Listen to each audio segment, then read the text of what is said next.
Well, Lindsay wanted me to come and talk to you about the 3 seasons of romance. And if you look at it, we are... Athletes, if you are interested in being auctioned off in the school auction... Does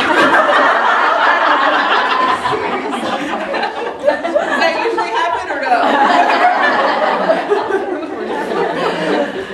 That's good. Okay, well, every fairy tale book starts with once upon a time, correct? We read those stories to our children that say once upon a time. And in that story, we read about this unbelievable prince that rides on this white horse that comes to rescue his princess and sail off to the sunset and live happily ever after, right?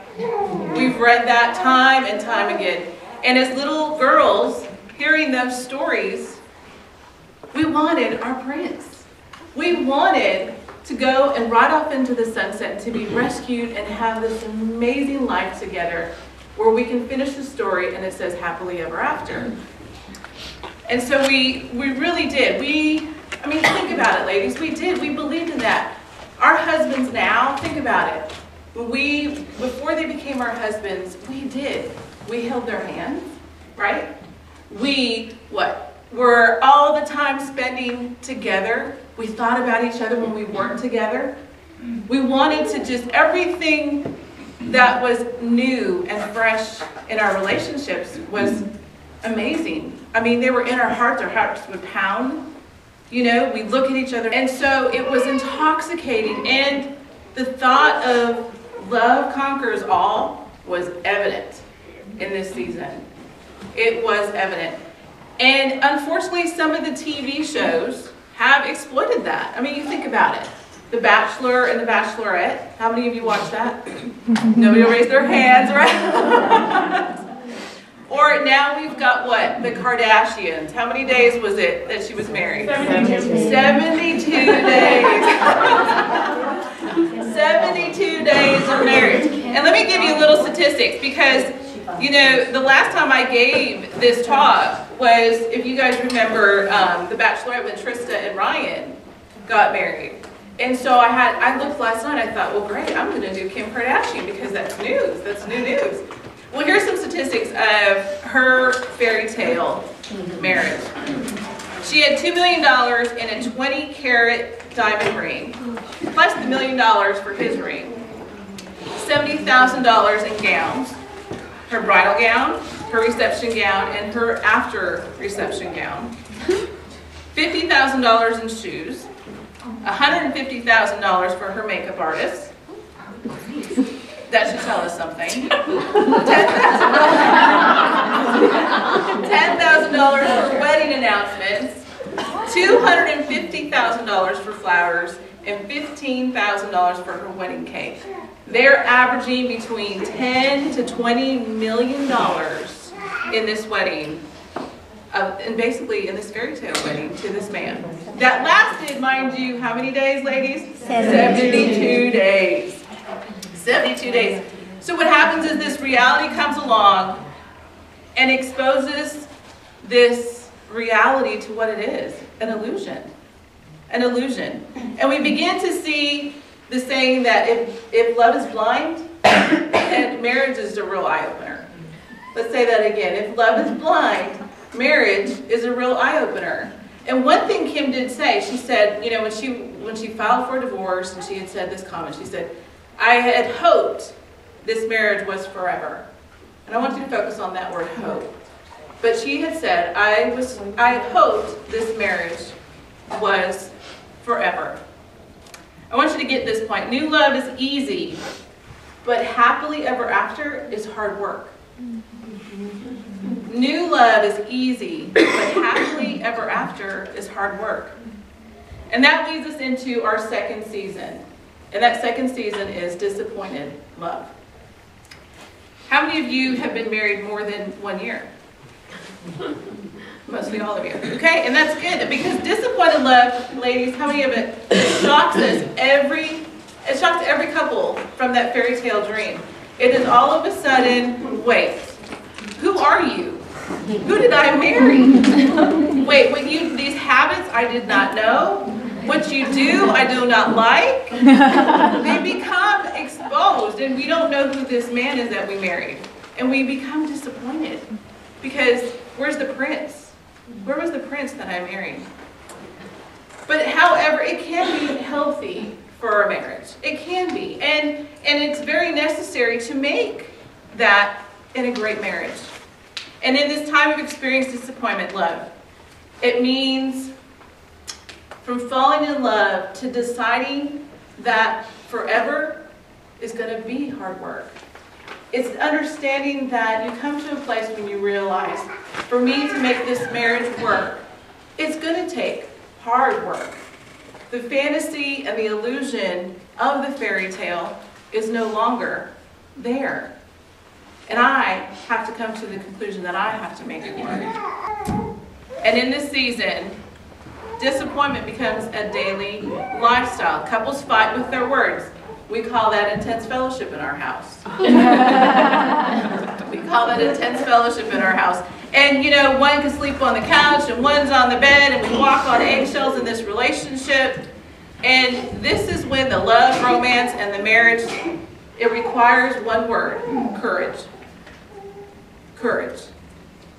Because we have to get to a point, ladies, when we don't get so disappointed and walk away, but that we realize that we're in a new season, and a new season of romance, and that it's going to take courage for us to stay strong and say, you know what, I'm not going to get through this. We are going to get through this. We're going to figure this out. We're going to figure out how to rekindle that magic. And you may ask at that point, where is God in all this? How many of you ladies can honestly say, when that time of the new love season became to the transition of a disappointed season, and you questioned God and said, where are you in all this? How did this happen? Where did all this lead to? Why do I feel so discouraged in my marriage? And you know, He's waiting. He's waiting for us to come to Him and to ask Him, to not for us to figure it out. One thing I've learned in marriage, and I know you older women can probably, your mentor moms can help me with this too. One thing I have figured out is that until the day that I stopped praying for my husband and started asking God to help me, figure me out, to pray for myself, to make me a better wife, is when my marriage got better. About the talk about sex, right? And everybody's like, okay, here we go. Well, intimacy in the bedroom is so much more in this season. That an unconditional, sacrificial love is evident. Because you know what? We know our husbands love us for who we are. When we get rid of that fairy tale and He loves us for who we are, it's that committed love that is upon us. So you might ask, why is sex so important to our husbands? Well, when I had built this lesson, it was basically put out an email, and I got one of these back, and it was talking about the romantic differences between men and women. And it says, how do you romance a woman? And the comment was, wine her, dine her, call her, cuddle her, surprise her, compliment her hair, shop with her, listen to her talk, buy flowers, hold her hand, write love letters, and be willing to go to the end of the earth and back again for her. And how do you romance a man? Arrive naked and bring food. So when God created woman, He gave her multiple avenues for expressing her sexuality, her femaleness. And you know, in that sexual intercourse with our husbands, we have a privilege to create life, right? We can conceive a child and give birth. And you know, our husbands can watch and wonder in amazement when that birthing process takes place. But we have that one thing that they'll never know, and that is that experience. How they'll never know what giving life is like. Think about that. They'll never know what giving life is like.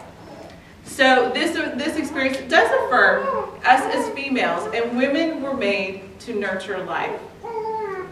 You know, Dr. Kevin Lehman, how many of you read his books? He's really good. But men's sexuality, he says this, men's sexuality is primarily expressed through sexual intercourse. Of course, it's not the only way he expresses himself, but his performance with his wife is a large part of it. We need to remind ourselves of our husband's need, not just as well as ours. Okay? So to review those 3 seasons, we've got new love, disappointed love, and committed love. And I want to talk about this recent thing with Kim Kardashian. You have to think about it. And I think a lot of these women out there are their thought process is like that. They want to go to the once upon a time and the happily ever after, but not read the middle pages in the book. And ladies, we have to read those middle pages. And sometimes we're reading, and sometimes we're writing them. But what the story is going to be is what's in the middle. And the question you have to ask today is, what kind of marriage story will you have to go happily ever after? Because our kids see every moment and every move that we make. They see us love on our husbands. They see our husbands love on us. They see sometimes our arguments. They see our frustrations. They see the good and the bad. But at the same time, if we can give them a marriage that's amazing, and it's for some of us, that may be hard to understand what that looks like. But if we can give our kids an amazing marriage to look at, we give them that gift. And it only carries on and carries on and carries on because we gave them the pages as examples in our book. We did the once upon a time, and they, as our kids, got to see the happily ever after in our marriage. So, let's see. So it's not us going to him. How many times, ladies, and I can vouch to, you are not in the mood. And he's coming at you with all full throttle. There's no end in sight, right? I mean, it's happening. So some of these questions he may be asking in silence, because our men do not verbalize, they're physical. Do you want me? Will you welcome me? There is no other person I can go to who will affirm this side of me. There is no other person that will affirm him. Ladies, there's no other person that will affirm him. Okay, number 2. Will you trust me with your body? Number 3, and I won't even go about weight issues or anything like that. Number 3, do you really want to please me? Because again, he's asking these questions. Okay? Do you really want to please me? Do you have any idea how important this is to me? Number 4. This is the completion, the end moment, ladies. He's going to ask in his mind, how did I do? Did I do just okay? Or did I really bring great pleasure to you? I gain my greatest satisfaction from knowing that you have received and enjoyed pleasure. Our men think like this. The sexual fulfillment of your husband is directly related to how you communicate your sexual love to him. Do you communicate you need him? Do you respond or do you resist? Your attitude and actions are essential. And we laugh about this, and it's fun. But at the end of the day, our husbands think like this. That's their completion. Because think about it, ladies. We go back to that conversation of the once upon a time, and he's all in it too, because you know what? I mean, when you get to that first year of marriage or those first days, it's like, honey, I got it. I am sexually intimate with you every single day because I waited, and now the ring's on the finger, and we're going every night to bed. And I don't care. We're going to do it. And that's the way they think, because it's like free reign. All restrictions, everything that we have made a let me solidify this covenant, is how they think. And so we have to be able to look at stuff like this and we laugh about it, but it's so serious for them. Because that's the gift that they give us. That's the way that God wired their brains. And so if we can consistently, you know, and I get it, like I told you. There's days where it's like, please stay that far away. I've had a long day. Or the kids, when we have preschool kids, I mean, come on. I know what it's like to be spit up on and maybe even not even get a shower that day. Okay? I know that. I've been there.